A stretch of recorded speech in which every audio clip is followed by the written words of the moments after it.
Hello and welcome to the show. So I'm going to be talking a bit about Israel's war in Gaza and more specifically some of the reaction to it in Canadian politics and elsewhere, where you have particularly the NDP that seem to be making this major shift onto more of the pro-Palestinian or balanced side of the issue. We have a surprisingly good move by the Ford government in Ontario, which is making Holocaust education mandatory, which is the first, being the first Canadian province to do that, which feels very good and needed with the current, recent major uptick in anti-Semitic and Islamophobic attacks. Definitely since the Gaza war, but also because of a broader rise of anti-Semitism and white supremacy we've seen just over the past few years, and obviously a lot longer. And also some pro-Palestinian activists in Israel who say it's getting increasingly dangerous to speak up. And lastly, also there's this liberal senator, not technically liberal senator because all liberal senators are independent senators, but a liberal who is a senator and former prime ministerial chief of staff, who says Trudeau should step down as liberal leader for the good of the party before the next election. And he actually thinks Trudeau's going to make that decision whether he's going to run or not pretty soon. So the other day, the entire NDP parliamentary caucus sent a letter to Prime Minister Trudeau calling for a ceasefire in Gaza, which, so far the Liberals have been very adamant about opposing. And in the letter, they call for humanitarian aid to Gaza, an end to arms sales to Israel, and to work with partners to end illegal arms transfers to Hamas. So, okay, stop arms to Israel, stop arms to Hamas. They call for an ICC, or International Criminal Court, investigation into both Israel and Hamas's war crimes.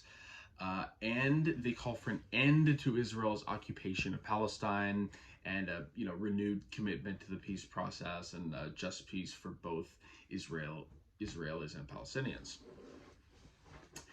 And they also condemn Hamas's terrorism and Israel, as well as Israel's violations of international law and the more recent, really violent, intensifying of settler violence in the West Bank against Palestinians there, saying, quote, "This is the worst crisis in the Middle East in our lifetimes, and your government, the Trudeau government, is failing to meet this moment." And this isn't really an isolated incident. The NDP, or more specifically, I feel I should say the federal NDP, as someone who's in Ontario right now, where you got a bit of a different situation. The federal NDP has been surprisingly good and strong on this issue, especially because given their typical history on Palestine that I'll try to get into in a bit.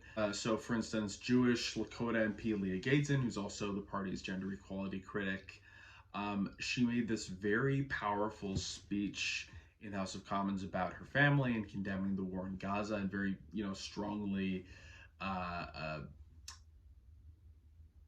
calling out Israel. I remember the story of my father, a Holocaust survivor.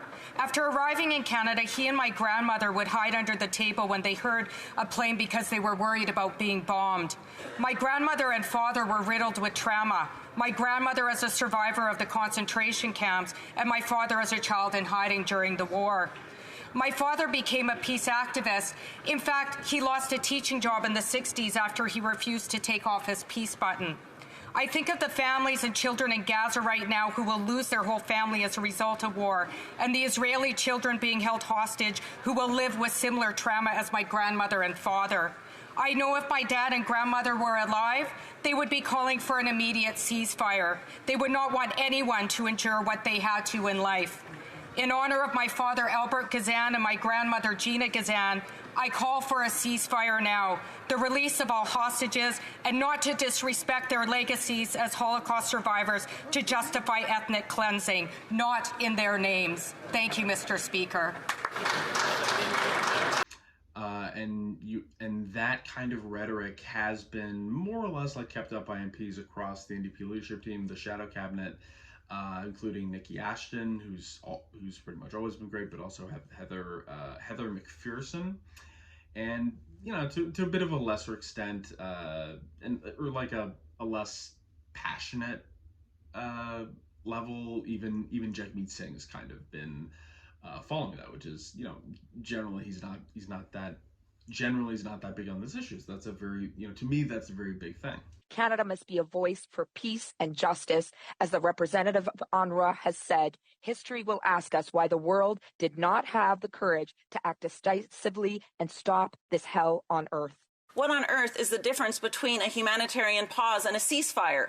Stop dropping bombs on kids. That's the same thing. Why can the government not use the words ceasefire? Why can't they say what so many people in our country have been urging them to say? Ceasefire. We need a ceasefire now. And if you need to call it a humanitarian pause, you're going to have to explain why that's different than a ceasefire. For years, New Democrats have asked Canada to end arms sales to Israel while the occupation continues. For years, we've been asking them to condemn illegal settlements, to call for an end to settler attacks, to ban trade of products from illegal settlements, to end the blockade of Gaza. And the Liberals have remained silent. Once again, call for a ceasefire. The children of Palestine need you to stand. International law must be upheld and respected. Make no mistake, collective punishment is a violation of this law. Canada must insist that all those who broke these laws are held accountable, even those nations we have called friends. Canada must call for a ceasefire to end the killing of innocent civilians in Gaza immediately.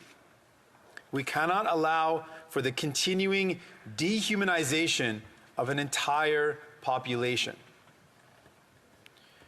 When we stop seeing each other as humans, when we stop believing that each life has value, this is when the seeds of genocide take hold. And Heather McPherson, who is the NDP's foreign affairs critic, she's been particularly outspoken on this. So yesterday she tweeted in response to Israel's bombing of the Jabalia refugee camp that, quote, "The massacre of innocents is horrifying and unjustifiable." And just as far as the Gaza war, as of today, 9,061 Palestinians have been killed. That includes 32,000 have been injured, 3,700 of those being children, and that means that a child is killed at least every 10 minutes in Gaza right now. And also, according to the UN, that's more than the entirety of children killed in all armed conflicts globally for each of the last 3 years. So not the last 3 years combined, but more than 2022, more than 2021, more than 2020. And there's also been 31 journalists who've been killed since the October 7th terrorist attacks. 134 have been killed in the West Bank, which isn't even controlled by Hamas. And meanwhile, around 1,500 Israeli civilians were killed in those terrorist attacks on October 7th, and 18 Israeli soldiers have been killed since the ground invasion to Gaza started. And Israel, more recently, like I mentioned just now, they bombed the Jabalia refugee camp for the last 3 days straight. Originally in this ultimately successful attempt to kill a single Hamas commander, Mohammed Assar, who was the head of Hamas's anti-tank missile unit. And those strikes, again, over 3 days, ultimately killed just under 200 people, with another 100 missing. And today, Israel bombed another refugee camp, the Barej refugee camp, which is comparatively smaller, about 46,000 UN registered refugees, and that strike killed 15 people. The Israeli artillery also keep firing right now. Hundreds not dozens, hundreds of people are under the rubble, injuries and casualties. And according to the Gaza Civil Defense Force, which is, obviously linked to Hamas, that strike hit a residential building with residents reporting scores of people trapped under the rubble there. And so also in Canada, the other day, a number of community leaders spoke on Parliament Hill calling for a ceasefire.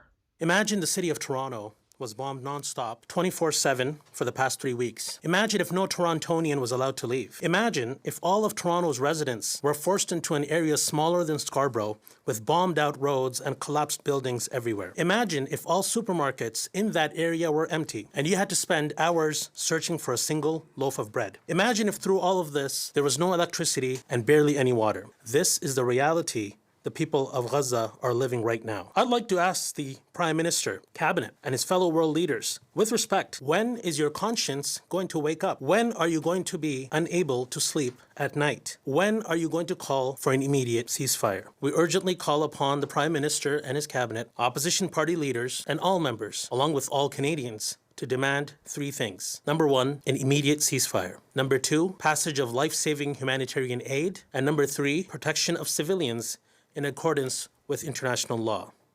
And so just back to the NDP stuff, seeing this kind of rhetoric coming out of the NDP, as a progressive who's been part of the NDP before, I've been to events and conventions, used to be a member of the party when I supported Nikki Ashton in her leadership bid. I've also been a member of the Green Party. Though I'm currently an independent, they've both kind of, I've kind of been scorned by both of them. But seeing this kind of action and rhetoric on Palestine is is a little insane to me, right? Or just very, very, very surprising. Because to me, the NDP's always been somewhat antagonistic towards pro-Palestinian voices and activists. And very weak on the issue of Israel-Palestine in general.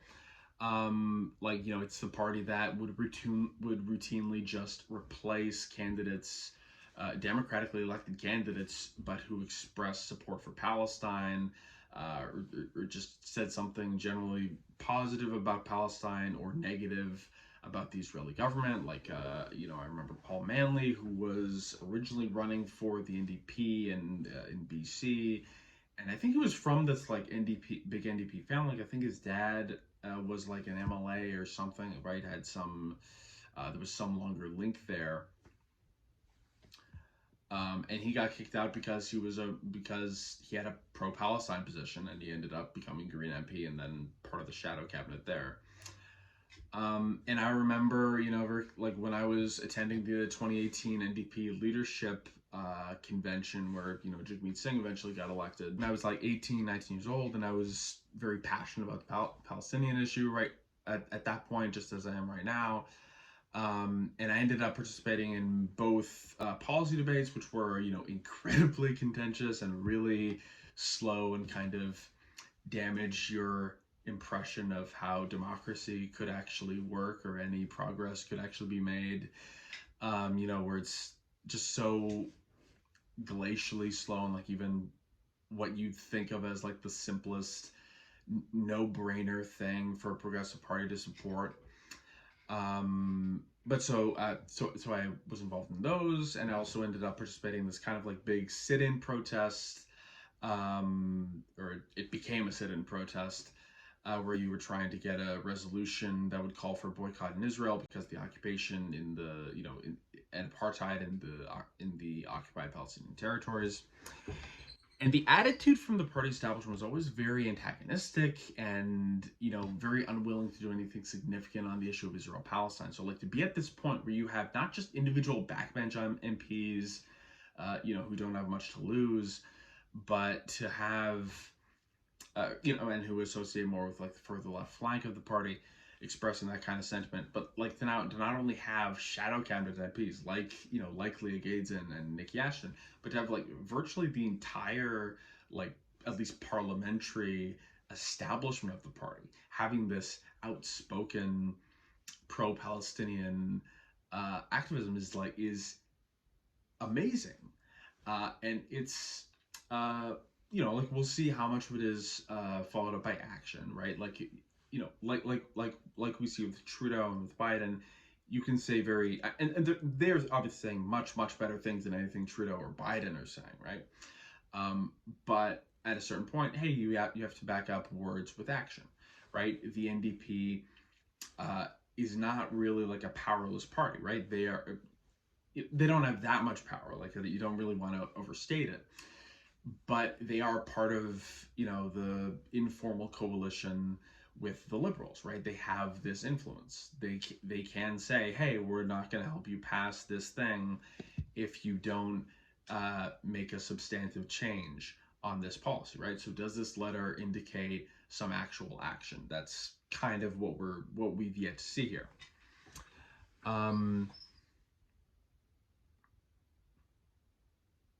But yes, we have all of these like establishment NDP MPs expressing these like surprisingly strong statements on the war in Gaza, fiercely condemning like what the Israeli government's doing right now, attacking the Trudeau government for being complicit in it and not doing anything. Like that is right now for the federal parliamentary party, that is the mainstream position of the NDP, and that's never really been the case before, right? Like there would be like resolutions passed, like the membership has always been very, or maybe not always, but has for at least all the time I've been aware of it, that's always been like a very big thing for a lot of New Democratic people. And that really does show you how far this has all come. Like a lot of times you kind of feel like, okay, this is going nowhere. We're not making any progress. This, we should just give up on this party. But sometimes, yeah, you do have that slow progress, but progress nonetheless. Like, and like a number of people, like Evie Lewis pointed out on Twitter, it is 100% like this result of this endless, tireless, never-ending activism of pro-Palestinian people in Canada, in the NDP, who've kept up that, demanding that consistent pressure to the point where the party establishment knows they can't keep ignoring these people who keep sitting on the fence, especially when you look at those polls of especially NDP voters who have consistently extraordinarily strong views about Palestine, right? That you like, if you're the party leadership, you can't just keep striding the fence like that. And it's especially interesting seeing Heather McPherson being one of the most outspoken pro-Palestinian voices here, because I very clearly remember this period where the previous NDP foreign affairs critic, or like a couple critics ago, Hélène Lavaudière, was basically like one of the top top enemies of this like more left and like pro-Palestinian flank of the NDP grassroots membership, specifically because of how awful and conservative they thought she was in Israel-Palestine. And like I remember the NDP Socialist Caucus, who admittedly are like a bit brash, not exactly the most reasonable and compromising people. I feel like even people who like are also socialists and agree with them on 99% of everything, I feel like in my experience, like most people in the NDP, even the left ones, just find them so freaking annoying. And like I was with them for a bit. I went to a bunch of events with them, but at some point it's like come on, like we gotta, at a certain point you gotta you gotta get up and go. And just a lot of people with it are just kind of annoying. But so like they even called for resignation as critic over that issue. And I feel like this new like more balanced or more Palestine sympathetic position also makes a lot of sense, as I kind of alluded to a second ago, like even just as a political move beyond the moral one. Because like for a long time there's been this big empty space in Canadian politics for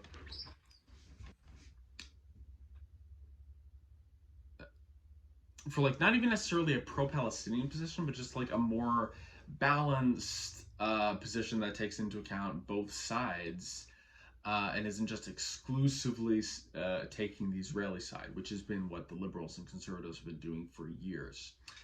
They've all been pretty much in lockstep with their unconditional support for Israel, no matter what it does, and their anti-Palestinian rhetoric, refusing to substantively criticize or do anything about the Israeli occupation of apartheid in the Palestinian territories, and framing almost all criticisms of Israel's far-right government as anti-Semitic. And, polls consistently show that that is not the consensus among Canadians, the way you might assume by looking at question period, House Commons, and the establishment of in our establishment parliamentary politics. So, like, for instance, 94% of Canadians say imposing sanctions on Israel for its human rights abuses would be reasonable. So, like, not necessarily saying, hey, we should definitely impose sanctions today, but like, hey, this is within the realm of acceptable political opinion, which would be if the liberals and conservatives heard that, they would just find that insane. It would be totally out of the question. Why are we even talking about this, right? And on the actual question of that, of should we impose sanctions on Israel, that has a 42% plurality for Canadians that say we should impose economic and or diplomatic sanctions on Israel. That's 68% of NDP voters. So that's definitely like a no-brainer for the NDP. And it also actually has support of the majority of all progressive parties except for the Liberals. 70% of people say comparing Israel to apartheid South Africa was not anti-Semitic. Again, that would just be considered totally insane and beyond the pale by the Liberals and the Conservatives. Trudeau even thinks that supporting a boycott against Israel is anti-Semitic. And a recent poll also revealed that a plurality of Canadians, that's 41% here, don't think Canada should support Israel's current brutal war in Gaza. So definitely it's like 40-something%, at least like soft, I wouldn't even say pro-Palestinian, but very critical of Israel. Like there's this clear plurality here, at least.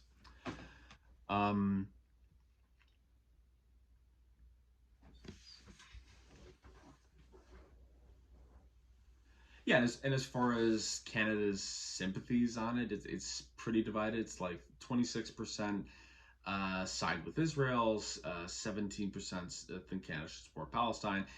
I guess not even the majority, but the vast plurality of 48% just don't think Canada should pick a side, or at least don't really support either side.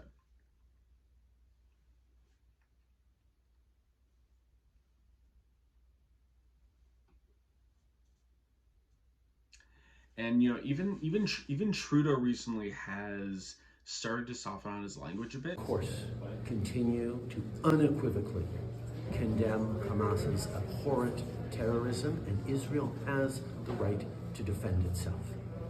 But the price of justice cannot be the continued suffering of all Palestinian civilians.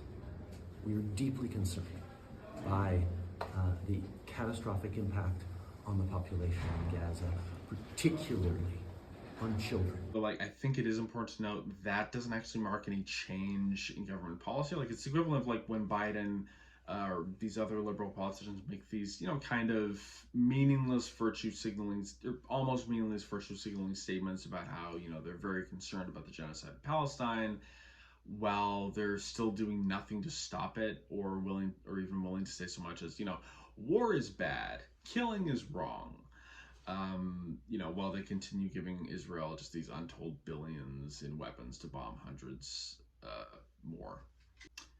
So one of the major sticking points in the war in Israel's war in Gaza, especially for the U.S., been this idea that Israel has basically no plan for what happens after they wipe out Hamas, and what the aftermath of that would look like for Gaza, right? And Israel's, continue to insist that, while, wiping out Hamas is their number one priority, and they've continued to insist, oh yeah, we don't really have much of an idea. We haven't thought much about what happens after, or what would happen to the territory after Hamas doesn't exist, which, you know, I think has always struck people.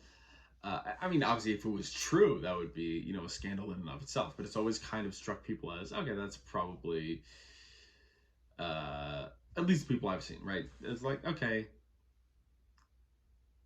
not really buying it, right? And we now actually have this leaked document that was first reported by Israeli media, including the, you know, I think like more left-leaning newspaper Haaretz. That was apparently drafted days after the campaign against Hamas started, so the October 13th, I think.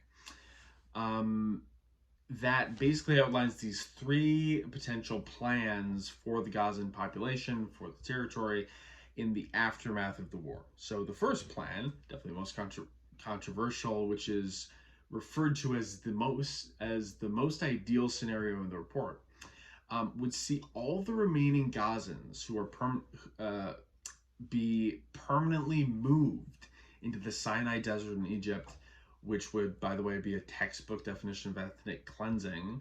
And we've already seen, you know, a lot of examples of ethnic cleansing in the conflict so far. Yeah, like people but people like Melissa Lantzman, the conservatives, think that's just a totally crazy, incendiary thing to say. And I've in response to hearing about this new plan, because, you know, this is very explosive report. Everyone's hearing about this, talking about it. I've heard a lot of people start saying that would be a second Nakba, which is, you know, the Nakba is the Palestinian catastrophe that you know, that saw hundreds of thousands of Palestinians be forced from their homes and forced out of Israel, or out of what was Palestine but became Israel. It was the creation of Israel in 1947. And those people have never been allowed to return, right? Have been denied a right to return because, you know, technically Palestine doesn't exist as a country anymore / yet, so they don't have a passport. And this is basically exactly what so many people, especially in the Arabic world, were afraid of, right? Like, a lot of people, I remember, like, when Egypt basically gave this very firm no to Biden and Israel on the question of accepting Palestinian refugees from Gaza, I saw a lot of people in Western countries interpret that as like, oh, they're just intolerant. They just hate Palestinians. Kind of viewing it the way people saw the refusal of Arab countries when the Syrian refugee crisis was going on. You know, the way people saw that issue. But, like, to me, it was pretty clear, at least to a large extent, coming from this place of seriously worrying that, you know, that if they let Israel temporarily move literally half of the Gazan population to another country like Egypt, that they might never be able to return, right? That Israel would be using them as a way to permanently get rid of these people, get rid of this population. That they would use it as an excuse to get rid of, over 1 million Palestinians. And now we're hearing, you know, with this, that they're even more ambitious, or at least they're considering one plan that would be even more ambitious.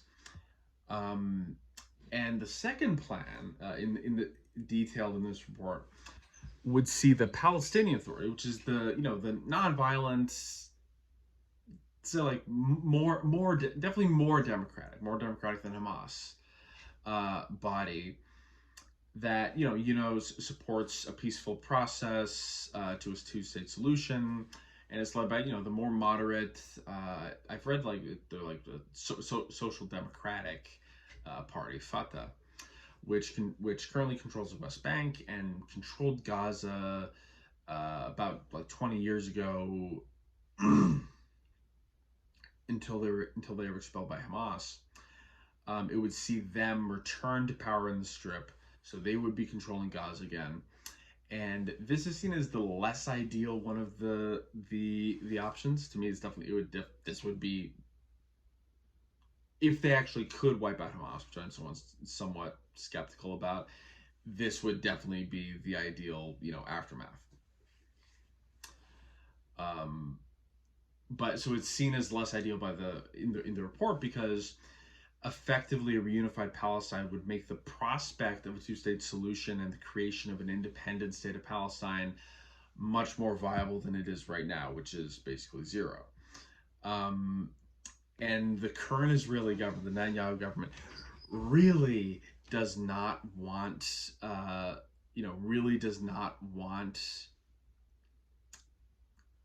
any possibility for a two-state solution. Like, that's basically the whole reason why Netanyahu was funding and propping up Hamas in the first place. Because he wanted to divide the Palestinian liberation movement and make the two-state solution impossible by, making this ultimate bad guy who would undermine the movement and, make every Palestinian look bad. And so the Israeli public and the international public would look at them and say, what the hell? These guys want to kill Jews. These guys do terrorism. They want nothing less than the eradication of their state. How can you possibly do a two-state solution with these guys? And it's funny because I was actually watching CNN earlier today in the background, and the anchor was interviewing a former American ambassador to Israel who was generally making these pretty typical, hawkish statements that you'd expect from establishment American politicians. But then the anchor actually managed to outdo him on the propaganda when he made the point that, hey, Hamas wants to kill Jews and destroy the state of Israel. They say they won't stop fighting until Israel is destroyed, which is true. But then he went on to actually claim, and these guys represent the whole Palestinian people. How can you ever do a two-state solution with these guys? And even this guy, this American ambassador, who's like not a pro-Palestinian guy by any measure, right? He's sitting there previously and going, oh yeah, we got to support Israel no matter what it does. Israel's just defending itself, etc. But even he had to really push back because that was just this complete BS, right? Hamas arguably doesn't even represent the people of Gaza anymore, right? Only 18% of the people who voted for them the last time there was an election in 2006, 5? I'm losing track of my years. But the last time there was an election, and that was before they spent almost 2 decades living under a totalitarian theocratic rule. But the Palestinian Authority is who represents, who basically represents, is supposed to represent the Palestinian people at large. In my opinion, they have a much more credible claim to represent the Palestinian people, at least. Though they definitely have a fair amount of their own issues in terms of corruption, and they aren't really that popular right now.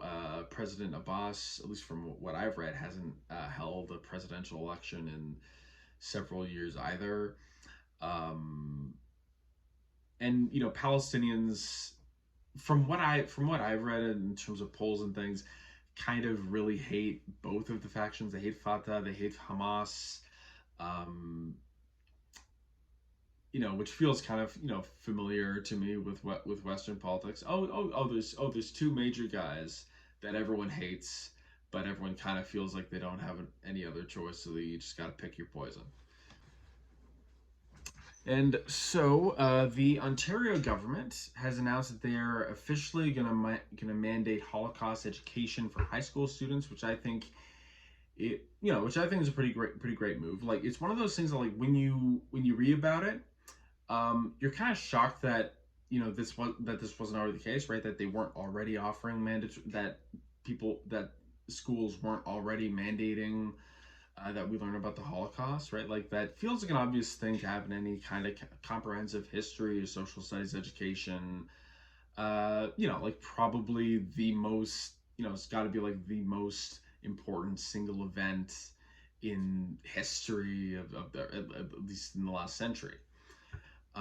So Stephen Lecce, who's the Ontario Education Minister, says our government is decisively combating the rise of anti-Semitism and hate in all its forms. And Ontario is actually the first province in Canada to make Holocaust education mandatory. And last year, we also became the first province to make it mandatory in elementary schools. So this is kind of a sort of an expansion of that. And we're also the government's the government or the minister is also encouraging other provinces to do the same. So far, at least BC's Premier David Eby said he plans to do that for high school students, make Holocaust education mandatory there as well. And Lecce added that anti-Semitic incidents has been increasing in Ontario schools, so obviously a motivation. I mean, this would have already been in the works, but a good motivation to, this is why we need some more Holocaust education here. And he cited a study that found that one in three students believe the Holocaust is a lie or are unsure it happened. Like that's that. I should probably check that. That seems. I mean, I guess it's true, but yeah, that's high. That's worryingly high. Yeah, so he continues, quote, by including new mandatory learning in Holocaust education in elementary and secondary schools, we are ensuring students are never bystanders in the face of hate and division.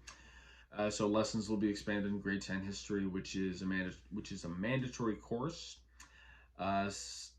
Starting in 2025, and will, quote, explicitly link the Holocaust to extreme political ideologies, including fascism and anti-Semitism in Canada in the 1930s and 1940s, and the contemporary impacts of rising anti-Semitism.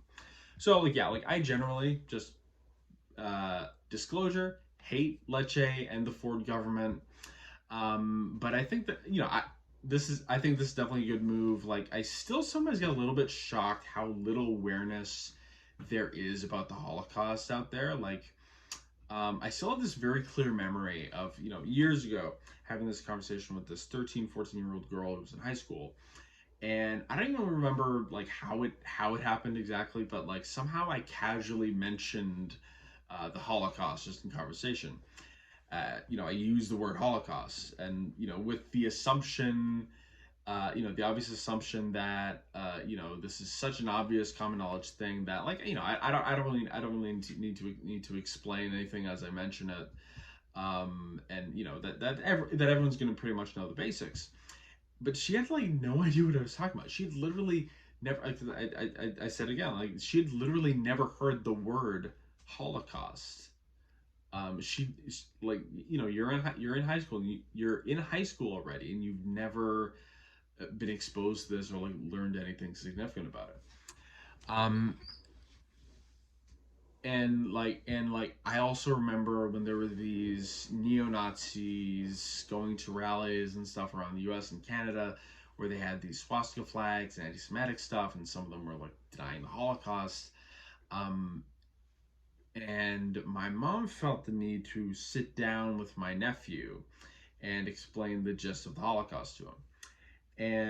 But by the way she was talking about it, and I wasn't even that sure if she was doing it intentionally or she was just kind of being a little clumsy with her knowledge. I wasn't quite sure where to start. But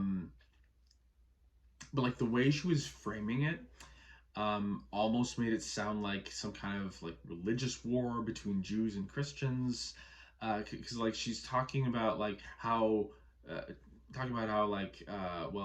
well, Jewish people believed in these things, and they had these practices, and some people didn't really like those, so and I kind of felt the need to jump in and mention that, principally, the Nazis hated the Jews because of their race, because of their ethnicity, right? It wasn't just that they disagreed with their beliefs. It was that they hated them for what they were, and they, used them as a scapegoat for all these sort of things. And she was just my mom was just completely unfamiliar, unaware with even the idea of the Jewish people being an ethnicity, not just a religion. So I kind of tried to, as best I could, as someone who's not really an expert, but try to explain the gist of what an ethno-religion is. We could probably use some better, more consistent education for people. And really, I'm not even sure where I first learned about the Holocaust. I was always a pretty nerdy kid, and I was always doing my own research on topics that captured my interest, even when I was in elementary school. like I probably learned more from like my, whatever you call it, self-study, than I ever did from anything I was just actually assigned by my school. Like definitely at that period in elementary school, right? If I'm really learning anything, because I'm bored by anything they're gonna tell me to learn in school. So the only thing I'm really learning is like the stuff I'm just doing of my own, on my own time, of my own volition. Um, and I feel like sometimes the memories kind of blend together, and it's a bit of a jumble. So like I can't quite remember, like, okay, did I teach myself that, or did my teacher tell me that? I'm not really sure. I feel like I remember like at least some like discussion related to the Holocaust. Like I think there I'm pretty sure there was some education about the Holocaust, but I guess it's probably something that's more like on the discretion of the teacher. Um, and I really do like that in the statement there, he does mention an exploration of of not just like of Nazi Germany and things they did overseas, but an actual exploration of anti-Semitism in Canada in the 1930s. Because like I feel like oftentimes in Canada, when we do learn about these kinds of horrific historical atrocities like slavery as another example there, we learn about it from like an international perspective, or we're led to see it as an American thing, as a German thing, whatever, and we don't necessarily spend as much time exploring how, hey, this was a Canadian thing, right? Like we give ourselves more of this distance from it, or if we do talk about our involvement, it's always in like more of a positive way. Like the Underground Railroad for the slavery thing. Political parties, political operatives. But like a lot of people probably don't know that Hitler, there were fiercely opposed by leftist anti-fascist groups like the Canadian League for Peace and Democracy.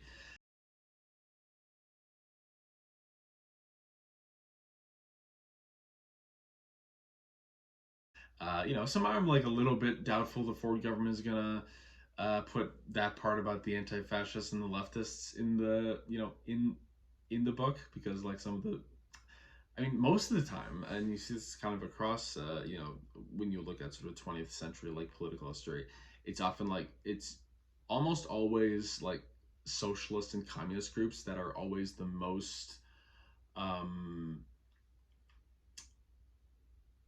the fiercest opponents of fascism, anti-Semitism, white supremacy. But so like people don't really hear much about that, or about how there's a Canadian politician who literally called himself the Canadian Führer. Or that like there were Americans who were who held pro-Nazi rallies, and that's where the term America First comes from. That there were American fascist groups who literally tried to overthrow their government and install a pro-Hitler regime multiple times in the 1930s, some of them funded by the Nazis. And that there were like American, I don't really know if there's, I don't know enough about my own history, right?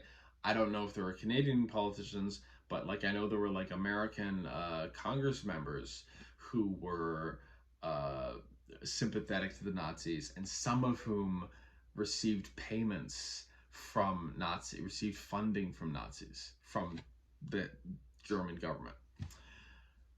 And this is obviously really important in the current socio-political context, where we've seen a huge rise in anti-Semitism, as well as Islamophobia and general white supremacy over the past couple of years, but particularly since the Israel-Gaza war, where which you do unfortunately see pretty much every time you have these like big international conflicts, especially with Israel-Palestine. Like there was this modern day pogrom in Dagestan, Russia a few days ago, where a mob found out there was a plane arriving from Israel, and literally stormed over there looking for Jews to kill, chanting about killing Jews. And police in both Toronto and Montreal reported this major increase in calls for anti-Semitic hate crimes. And even statistics from before the war before the war started, were showing this major increase in religiously motivated hate crimes. Like in 2021, there was a 67% increase in police-reported hate crimes, where there was a 71% increase specifically against Muslims and 47% increase specifically against Jews. And some of the examples of the sort of post-war, post-October 7th anti-Semitic attacks. On October 12th, there were 3 men arrested in Toronto after they were allegedly making threats while on the property of the Community Hebrew Academy of Toronto. Police identified 20-year-old Inez Boydak as well as a 17-year-old and a 14-year-old boy as the alleged perpetrators. The group United Jewish Appeal, which is a big Jewish advocacy group there, said they were informed police that no injuries or stabbings took place and only verbal threats before the police arrived on scene. So presumably, I'm not sure if they had a knife, but that they were threatening Jews, Jewish people. They were threatening to kill and to stab and kill Jewish people. And there was also a family, a Jewish family in Orillia, Ontario, that has been that had been repeatedly victimized by anti-Semitic graffiti. These explicit death threats on the door. Toronto police have also said that there would be an increased police presence at Jewish and Palestinian gathering places in response to the increased threat there. And according to them, there have been 237 crime incidents in Toronto this year as of October 19th. That's compared to the same time last year where there were 192.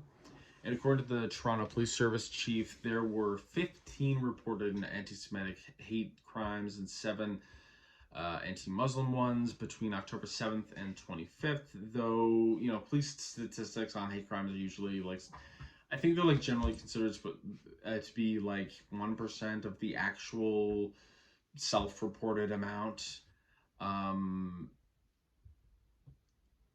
Yeah, so the real numbers are probably way higher.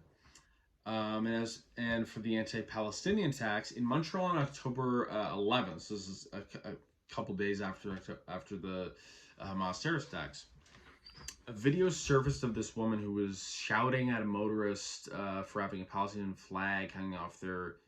It says hanging off her car. It says motorist, so I'm picturing, you know, someone on a motorcycle. So I'm not sure if that's a typo or, but you know, someone with a Palestinian flag. And she yelled at them, quote, "You should be raped and dragged through the streets in front of your kids. That's what you should do." And just like freaking, I don't know what's wrong with people, right? I don't know why, like, you turn on the news and you see, oh, you know, for instance, oh, Israel bombed a refugee camp today, and then you go out and like, oh, I'm gonna go spray paint and tell a Jewish person they should die, my random Jewish neighbor that they should die today. Or, you know, the other way around. Oh, I heard about this horrible Hamas terrorist attack today. Firing rockets or whatever. I'm gonna go find a random. In this example, that's not really random. Though the National Council of Canadian Muslims has said they've seen a 1,000% increase in reported Islamophobic attacks or incidents since the start of the war. And we have seen a bunch of, you know, random, like the, you know, that guy in Boston that, you know, just that murdered that Muslim kid that he, I don't remember if they were Palestinian or if he just thought they were Palestinian. But, you know, you hear about like Hamas terrorist attack and you think, oh, I'm going to go let me find my nearest Muslim neighbor so I can kill them because I'm angry about what Hamas just did. Like, what? I get very emotional about these things, right? When I watch the news with, you know, with what's happening in Gaza, what's happening in Israel, I get so sad and angry about it. I can't imagine like just blaming like an ordinary person. I don't even blame people in Israel, right? I blame Netanyahu. Even if I said Netanyahu, I don't think I don't think I would hit him.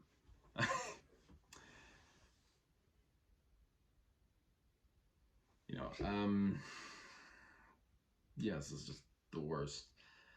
I feel like my one concern here in terms of the curriculum plans is like, you know, well, one, Lecce and the Ford government like suck in general, and two,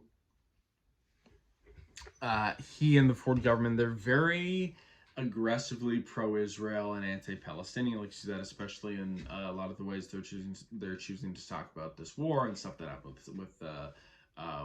with Sarah Jama and slander against her. Sarah Jama, the NDP MP who called for a ceasefire in Gaza.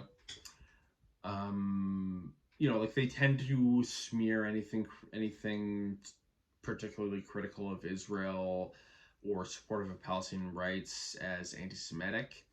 So like I guess the worry would be like if they try to like sneak in some kind of blanket condemnation of just pro-Palestinian activism as anti-Semitism in the sort of contemporary portion of that curriculum.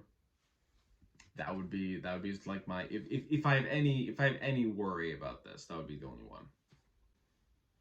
So I feel like oftentimes when we see some of these, you know, these horrible actions being committed by a particular country or government, some people have this tendency to view the population as somehow monolithic on that, right? Like, look what the Chinese are doing, or you know, thinking the Americans are all in on this war or that war.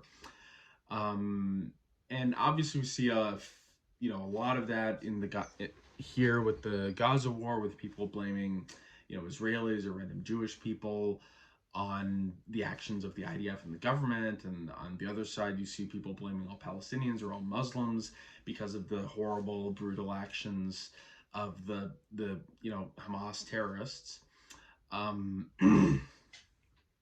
You know, blaming people for the actions of Hamas. And Al Jazeera actually did a really good, pretty good piece on these pro-Palestinian Israeli activists who say they've kind of come under, you know, increasing attack in Israel, and that the political climate there has become, you know, much more dangerous for them since the start of the war. So they spoke to Yosef Mekitan.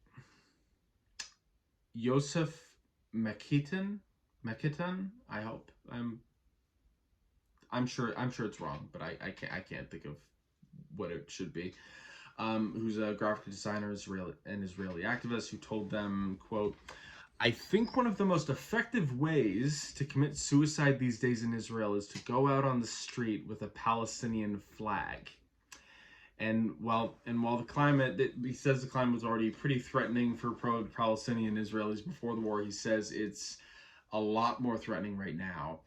And another activist, Ofer Nyman, who's a pro-Palestinian resident of Jerusalem and a supporter of the BDS movement, which advocates for economic and political pressure against Israel to, you know, pressure it to end its occupation of the Palestinian territories.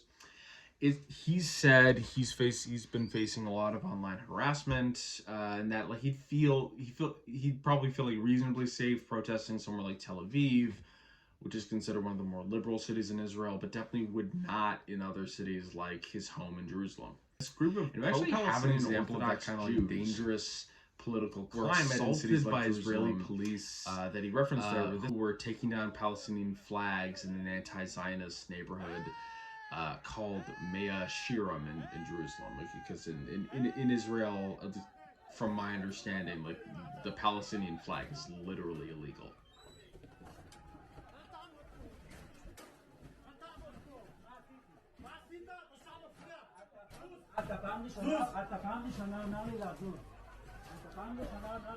Pro-peace protests in Tel Aviv, where activists called for ceasefire and pushed for the release of hostages. On October 28th, there were actually these major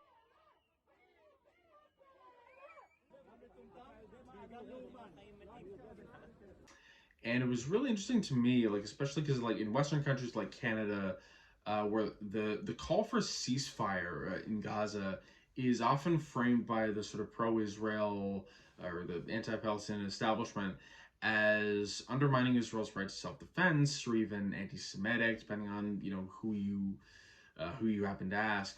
And like the pushback there will often be like, how dare you, right? We can't stop the bombing because the hostages are still there. Whereas here in these Israeli protests, they're putting those two things together, right? We need a ceasefire so we can rescue the hostages. And it's a very interesting like aspect of this, the discourse of this whole thing, the way you see people in Israel acting versus how people in the West are acting. Like the Israeli population has been much more critical of, like Netanyahu and the government and their approach to the war than, the political establishment in a lot of the West, in a lot of Western countries has been.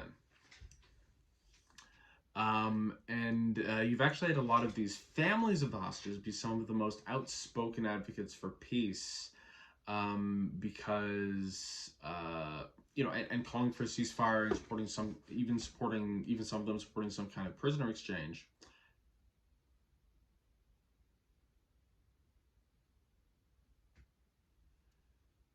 And harshly criticizing Netanyahu's approach to the war, which, like, to me makes sense because, like, one of my biggest criticisms of the Israeli approach to this war, along with the obvious humanitarian issues, the grotesquely huge numbers of dead Palestinian civilians, but like one of the craziest things about the brutal way Israel's been doing this war, with the relentless carpet bombing, has been that it's almost certainly putting their own citizens, the hostage, the people taken hostage by Hamas, in danger. Like right now, with the current ground offensive, they've been bombarding the Hamas network of tunnels, while they also believe that the hostages are probably being held in like those same kinds of tunnels, right? So they could have, like, it's not unforeseeable. It's not crazy. It's not unforeseeable that they could end up killing some of the hostages in their attempt to take out Hamas. Like if I was an Israeli who had my family member, my mom, my brother, my grandma taken hostage, like I'd be like I can't even imagine like how pissed I would be with my government if they were acting this way, right? I would feel just completely abandoned, like they're just okay, you don't care about me, right? You don't care about my family.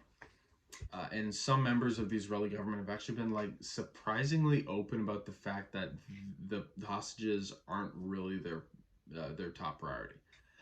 Right? Like Netanyahu wouldn't really admit that. I think he recently claimed like, oh no, we're trying. It's still a big priority for us. But like there was an Israeli cabinet minister who literally said the safety of the hostages, as well as the safety of Gazan civilians, was, quote, secondary to the goal of wiping out Hamas. And there was another government representative who said their goal in Gaza was damage, not precision. And fairly recently, it was a group of hostage families called the Missing Families Forum that actually managed to meet with Netanyahu after these repeated public demands, and they've been really strongly criticizing or questioning the government's plans in the ground invasion. They criticized them for seemingly not prioritizing the hostages and for the reckless bombing campaign. There was one family member that told The Guardian, why this offensive? There is no rush. Hamas wasn't going anywhere, and that family member favored swapping the hostages for the thousands of Palestinians, including Hamas militants who are being held in Israeli jails right now, right? So that's one of the ideas that's been floated, that hey, what if there was some sort of exchange where, okay, we give you these, we give you your guys back, your prisoners, and we get the hostages back. And that's been very strongly rejected by Netanyahu, by the Americans, etc. But yeah, so this person continues, quote, all the prisoners for all the hostages. And there's another family member, Shelley, who's 62, and was holding a placard that says all life matters. She echoed that sentiment, saying, quote, the government owes us after they did not protect us. We should concentrate on the hostages. We should not eat or sleep until we bring them home. Hostages first. There is always time for war. And this is like, this reminds me of like an interesting aspect of this, where like, very different from like what happened with after 9/11 with the Americans and Bush, and what I would kind of expect to happen in Canada, like Netanyahu having this big national security threat with Hamas and this big war going on hasn't like helped Netanyahu's popularity. It's made it even worse because everyone blames him for his total inaction. And anyway, so this was that. Yeah, so another family member, Shirley, who's 56, implored the Netanyahu's administration to prioritize the captives, saying, quote, it's a second Holocaust. Who knows what is happening to our babies? And they say the heavier the bombardment of Gaza, the more the relatives worried. It's been 3 weeks. We can't bear it anymore.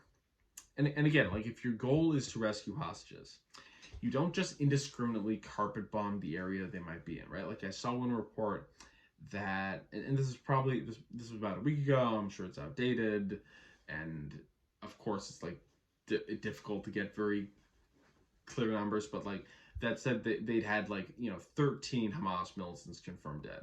This was at the time, there were, I believe, 7,000 Palestinian civilians dead. Now that number's at 9,000.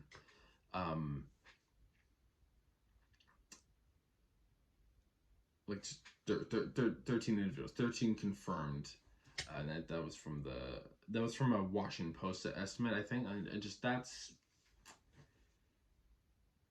like, even if you like times that by 10, right? Say that's 100, that's 200, 300.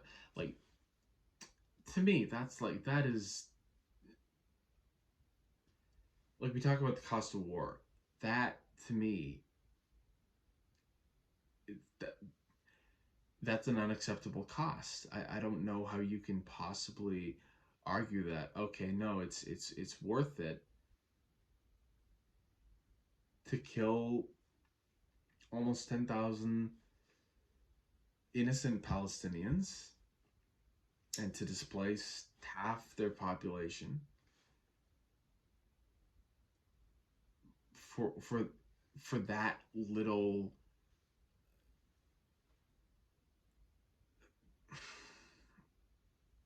actually achieved, right? Like, you're gonna wipe out Hamas, like,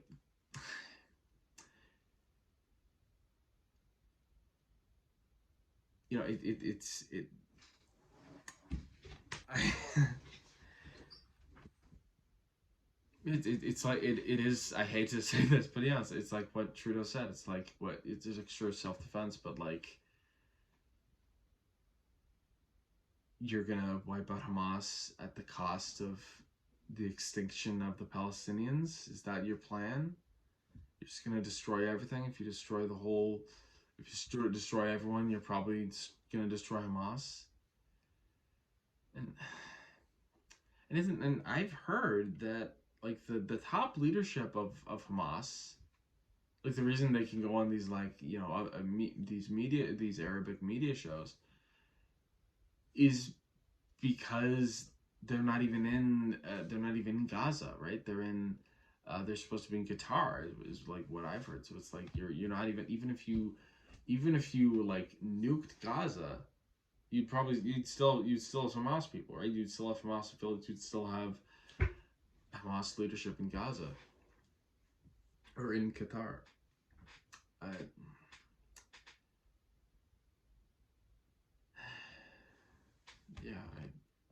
And with like they estimated like 70% of the death toll, or or no, I think that's lower now, but like where at the point where I originally looked up some of this information when it was 7,000, it was saying that the median age for those killed in Gaza was 14 because the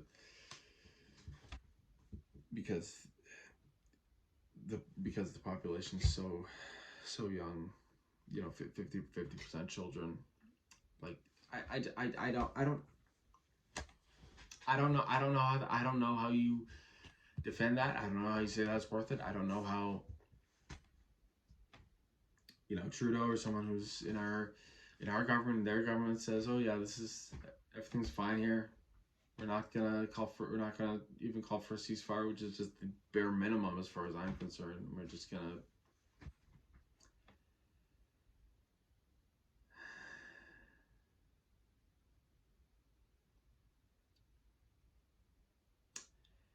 I think I said this before, but like I'm not convinced that like even wiping out Hamas in Gaza is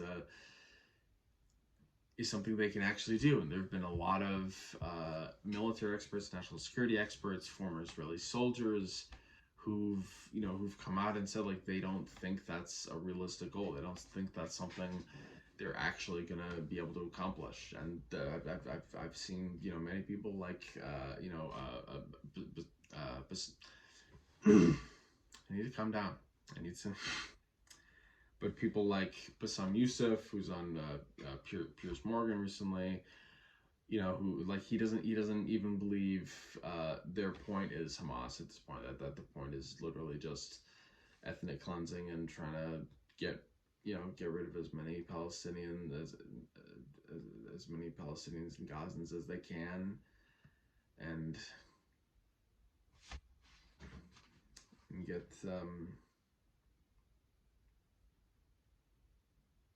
and just get them out of there to Egypt.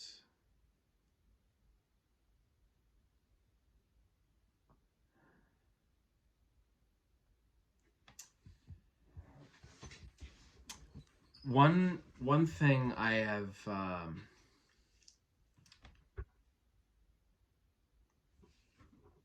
one thing I want to say is that like this isn't about whether Israel does something or does nothing, right? Like I've seen a lot of commentators on the right, the center, liberals, who've argued usually as kind of this as like a gotcha question. People like Ben Shapiro, Piers Morgan. What is Israel supposed to do? If not this, then what? And a lot of that has been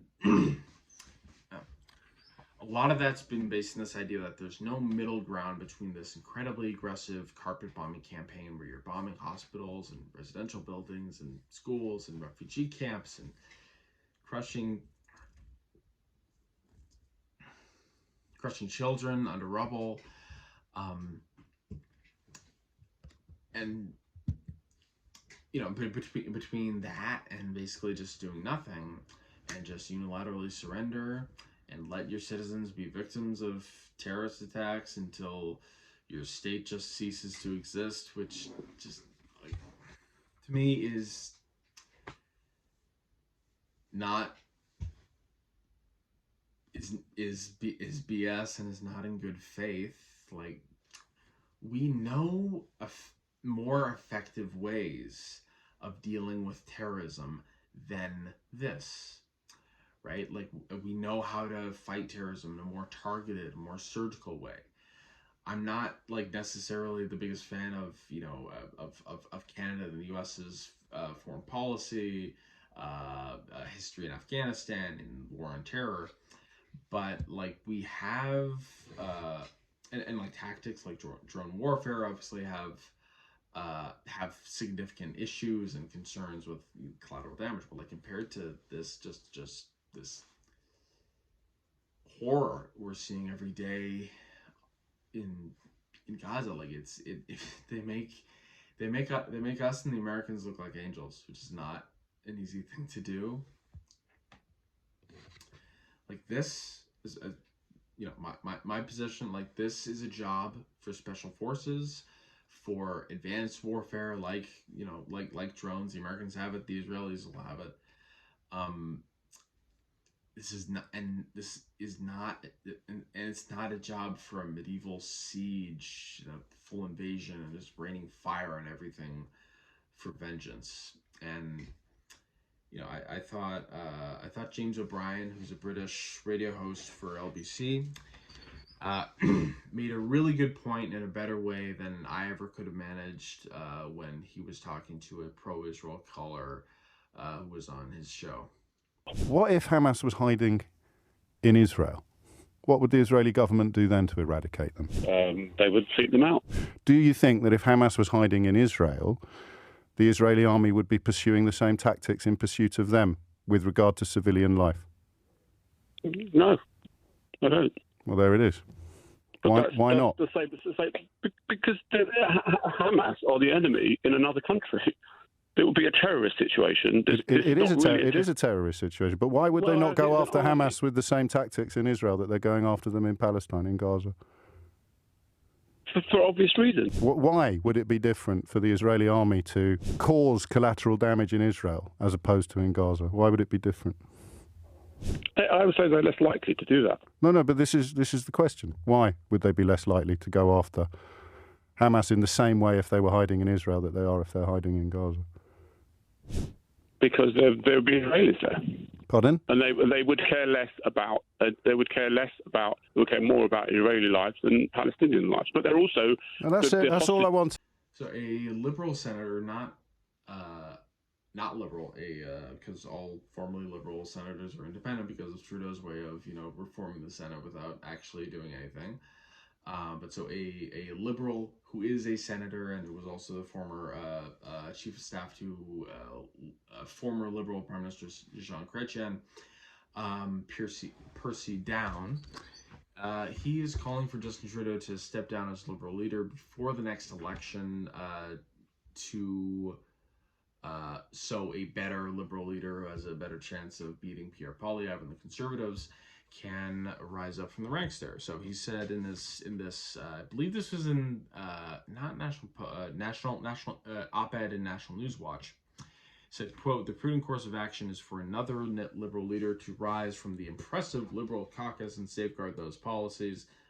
I'm sure he's thinking forgetting Chrystia Freeland probably. And actually safeguard those policies Trudeau was actually able to accomplish. He wrote, "If the next Liberal leader is able to bring the party back to the center of the political spectrum, the Liberals have a chance of being reelected." Yeah, so he's going from the assumption that, the problem with Trudeau is that he's way too left wing. That's the problem with him apparently. He also told the Hill Times that he believes Trudeau will make the decision whether to stay or step down in February, which would be the 40th anniversary of Pierre Trudeau, so Trudeau Sr., also Prime Minister, his famous walk in the snow when he ultimately decided not to run for his re-election in 1984. And in the op-ed, Down writes that the Liberals owe Trudeau a debt of gratitude for pulling the party out of third place in winning government in 2015, definitely. But he blamed the Trudeau government for creating the conditions that could lead to its own defeat by the Conservatives led by Pierre Poilievre. Yeah, this is definitely like definitely the most high-profile public attack on. I don't know what do you even call it, attack, but the call on Trudeau to not run to not continue as Liberal leader, to not run in the next election. But I've heard a lot from, not really like personally, but I guess just call it rumors, but that there's a lot of Liberal MPs that really don't like Trudeau that they can see the writing on the walls, they can read the polling, every single poll has the Conservatives way ahead, and I don't think that's because people really like freaking Pierre Poilievre because he's a really charming guy there. Like, no, it's all because people really hate Trudeau and they're willing to accept anything else. And right now the kind of standard is, oh, well, if you're really pissed with the liberals, well, then you got to go with the conservatives. And so, like, the number one, and what I've heard from, like, some, sort of through the grapevine is that, like, some, from some liberal MPs that, like, basically Trudeau wants to stay, that Trudeau's so adamant about staying on as leader because he really wants to fight Poilievre, and he thinks Poilievre is this big danger to Canada, and that he's the only one who can actually beat him. Which, like, I'd argue it's actually the worst. I think a random generic liberal probably has. Okay, not any, right? I think like Chrystia Freeland, in my opinion, would be even worse, disaster. She's horrible. She's a horrible campaigner, right? She's always making the worst gaffes. She's a lot of people's, like, go-to. Oh, she's the next person. To me, like, she would be crushed by Pierre Paul. Like, imagining her in a debate with Pierre Poilievre, she would be crushed.